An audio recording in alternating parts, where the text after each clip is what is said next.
There was a period of time that we changed our defense we played man-to-man. We've always played man-to-man defense. But we would change it and set it up to play specifically against our upcoming opponent. Which means now we were changing our defense every 3 or 4 days for that next opponent, that next game coming up. So it just makes common sense, and why it didn't hit me at the time, I don't know. But it's just common sense that if you're changing your defense every 3 or 4 days, how much are you getting better through the course of a year? And then I'm at a play, and hear Coach K speak, and they're playing all pressure, and they're guarding everybody everywhere. And I'm like, why would you guard a guy who can't shoot? Because that's how we play. We're going to pressure you everywhere on the court, and we're not going to change just for you. We might make subtle changes, but we're going to play the same defense from the start of the season to the end of the season. So we've done that. We'll make subtle changes, but we're going to play our same defense from the beginning of the year to the end of the year. And so conversely, our players are going to get better. Consequently, our players are going to get better at that as the year progresses. And then lastly, will your defense allow you to advance in postseason play? You know, I think there are some, if you look at college basketball, it is a rarity for a team to win a national title that relies primarily on zone defense. It's a rarity for a team to win a national title that presses. It's a rarity for a team to win a national title that's going to play a number of different defenses. So, whatever it is you play, is your defense going to give you a chance to advance in postseason play? And if your defense, if you can answer yes to all 4 of those questions, then I think you've got a good grasp of what you need to do with your team to win at a high level. You've got a defense you can sink your teeth into and believe in. Now, in the Packline defense, we tell our players, I give this to them the first day, know your nose. K-N-O-W, your N-O. Know your nose. Know your nose. These are things that are important to us that we want to emphasize in our defense. Number 1, no paint. We talked about that. No paint. Don't want the ball going to paint. Keep the ball out of paint. Ball can't get the paint. Ball gets the paint. It's 911. It's an emergency situation. Cannot get there. If the ball does get the paint, there must be consequences. There must be consequences for the offense. Number 1, that'll get a block shot. 2, get a deflection and a steal. 3, take a charge.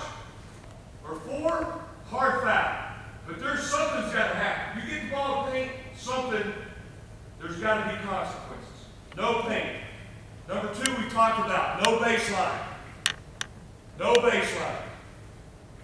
One of the reasons, and I was asked this question right when I walked in the door, why do you not force it baseline? Why do you not force it sideline? We talked about wanting the integrity of our individual matchups, and also when I was playing pressure defense, it seemed like this was always happening to me. We get beat on the baseline. Because if you force it baseline, you're going to get beat there. Now we've got to rotate across. Who are we rotating across to help? Usually a post player. So now we've got to rotate down. Who are we rotating down at guard? So now I've got my 5'10", 5'11" guard rotating down to block out if there is a shot on this drive. To block out their 6'8", 6'9", 6'10" post player. Can't do it. Can't do it. So we've got foul situations, we've got second shot situations, and we've got trouble. So for us, we tell our players no baseline. Cannot get deep baseline, do not get deep to the outside. Number 3, no rhythm threes. For us, a rhythm 3 is when a guy can catch and 1-2 step right into the shot and shoot it without any pressure. No rhythm 3s. One of the biggest misnomers of our defense, and people say, oh, don't you give up a high percentage from 3. We've led our league consistently in the last 12 years in three-point field goal percentage. I'll get to that in in just a second. Number 4, no direct drives.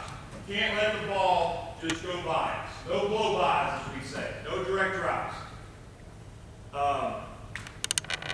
We tell our players, we constantly preach this, you must guard the yard. 3 feet to your left, 3 feet to your right. If you can do that, then we'll be in pretty good shape. No direct drives. No fast break layups.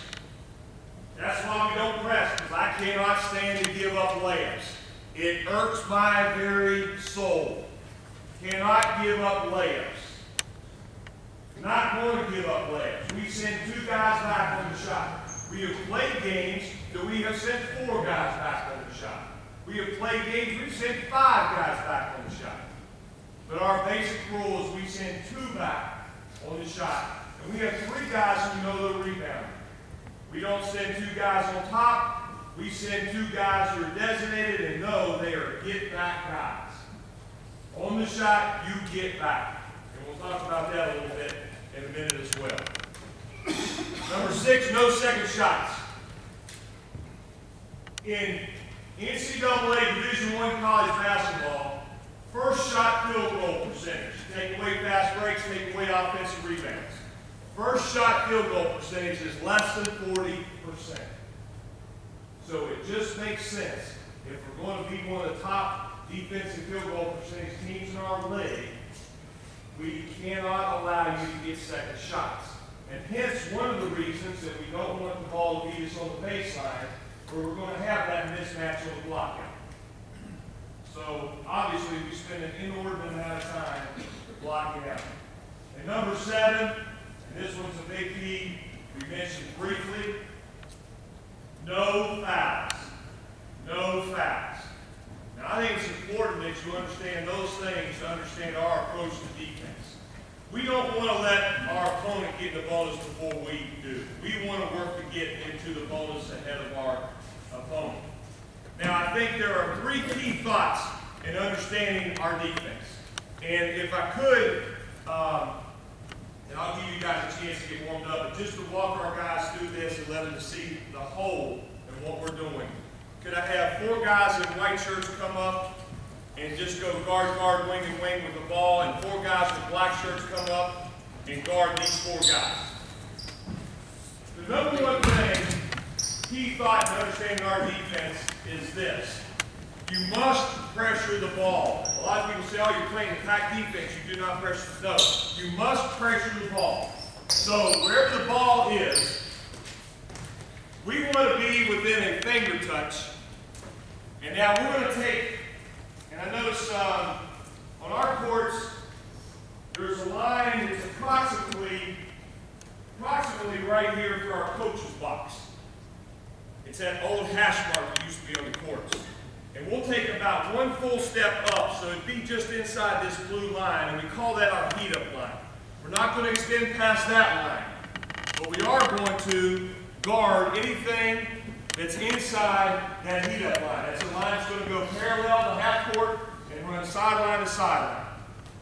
So if the ball's right here on this green line, we're going to be right here within a finger touch, and I want as much pressure, as much heat as you can put on them with your butt to the basket and square to the ball as you can. Now, you know, it's like Tom Brady or Brett Favre or Drew Brees or an NFL quarterback. If you just let them sit back there and pick out any receiver and any pass they want to make, they will pick your defense apart. So, coordinators have to blitz and do different things to put pressure on that quarterback. For us, we can't let this guy sit here and be comfortable. He can't look over the court and make any play he wants to make.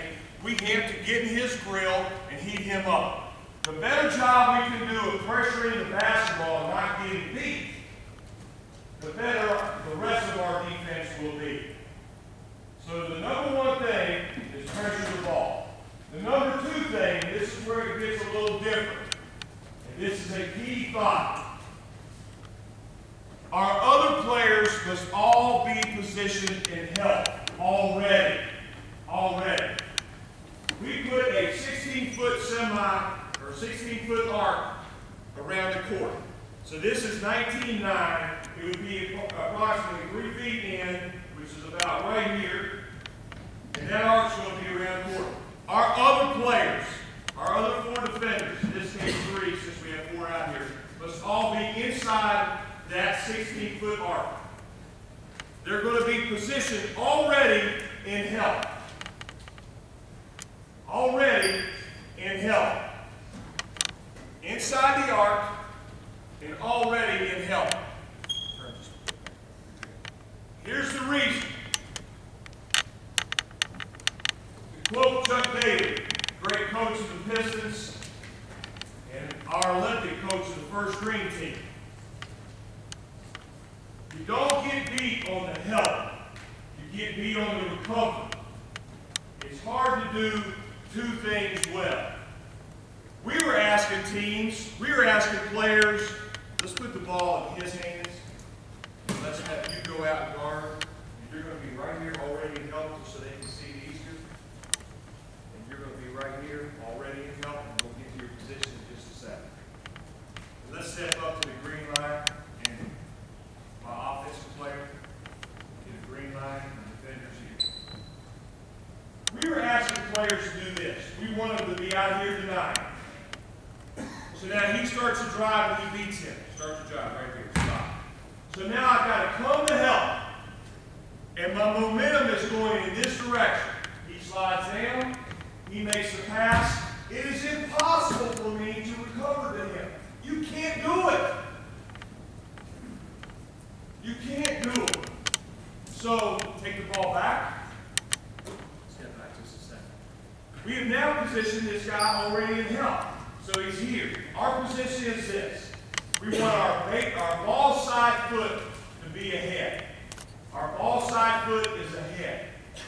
I tell our players they're always slightly close. So your ball side foot is slightly ahead, and you're slightly close, maybe just a little bit more tilted. Right there, very good. I'm in the same position. My ball side foot is ahead. I got here on your left. I'm already in help. Now, as the ball comes, I'm not moving to help. He's coming to me. I am zeroed in, I'm locked in, I'm active, my feet are moving, and I'm ready to push off if the ball goes there to seek leverage and recover. Now I can do those 2 things, and that's why we've been able to be one of the better 3-point field goal percentage defensive teams in the country, because you can get there. We tell our players you've got to be in 2 places at once. So we didn't think you could deny, help, and recover. So we eliminated one. We eliminated the denial. Give the ball back on top. And you're right here. What's your name? You're right there. What's your name? Drew. I got that one. Make a good name. Drew, you're pressuring the ball. What's your name? Mike. Mike, you're in help. Already in help, you're here. Now, our basic rule of thumb for this guy that's on the help side, he's 2 passes away, is he can have a foot or be straddling the lane line. I know that goes away from everything you've been taught about being at the midline and all that. We can't be in the middle of the lane. Get the ball right here for one. You can straddle now. You can straddle here, but maybe you can cheat and have 2 feet just inside right there. That's where you're going to be. Because the ball is reversed too quickly, because we're not denying. So we have to be closer to our men than you would be in a defense that is denial-oriented. So because we're not denying, you're sprinting back, giving your back and your gap right here. And you're going to have your ball side foot ahead. Good. Already in help, right there. Your arm, your leg. So you're right, you're good. Ball goes to the top. You're closing out. You're sprinting to get into your gap. You're in your gaps. You're there. Ball goes there. You're closing out. You're sprinting to get in your gap. You're in your gap. You're there. Ball goes to the wing. You're closing out. You're in your gap. Ball side foot up. Sink to the level of the ball, so you're going to be about right there, and that's good. You can be there. Now make sure you can see them both. So, we want our players already in help. That's the second key thought. And the last thought is this, in understanding what we do and how you teach. Last thought. You can't keep them from getting shots. The offense is going to get shots. But what we can do, and this is the third thought, we can influence the type of shot they get. Now, if you have a shot clock, this defense becomes even more effective because they have to shoot. But as I mentioned when I first started this lecture, it's amazing to me teams that just come down and shoot quickly, which feeds right into our defense. Now, with those thoughts, I want you guys, so we can loosen up here real quick. Let's just take this group that's out here. What's you doing with baseline? Everybody's on the baseline right now? Let's jog down the back a couple times.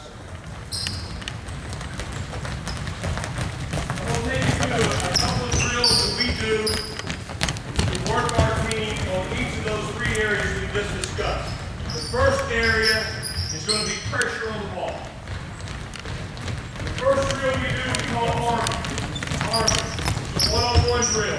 You've got to do a lot of one-on-one work. You've got to test the limits and know who can guard and how much pressure. That's good, guys. You're good. Okay, give me my four best defensive players or four best offensive players. Just four best players. Four best players are out. Now stop right here. Now, this is something I want my team to